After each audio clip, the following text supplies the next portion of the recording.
We must strengthen labor unions. Here's why, and here's how.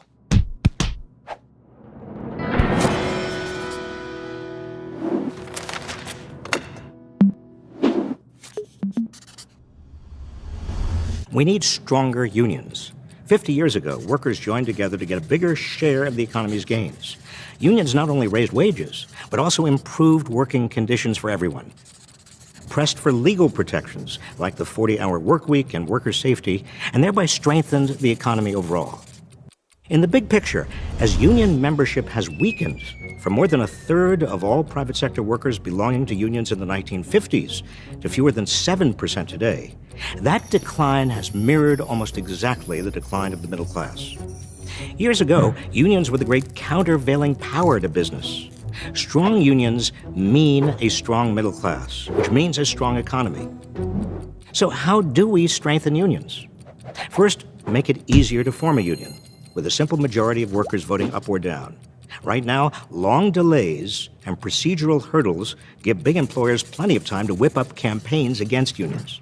Second, build in real penalties on companies that violate labor laws by firing workers who try to organize a union. Nowadays, the worst that can happen is employers have to repay lost wages to the workers they fire. Finally, and this has been in the news a lot lately, if you remember only one thing, remember this: we must enact a federal law that overturns so-called state right-to-work laws. Now, don't be fooled by the name. It's a backdoor to destroying unions. If no one pays dues, unions have no resources to organize, and that means lower wages and the loss of other worker protections.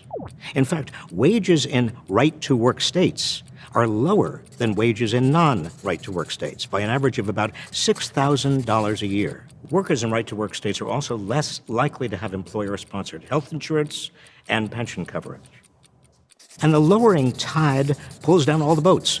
All workers in states with right-to-work laws, those in unions or not, are worse off. American workers need a union to bargain on their behalf, including low-wage workers in big-box retail stores and fast food chains.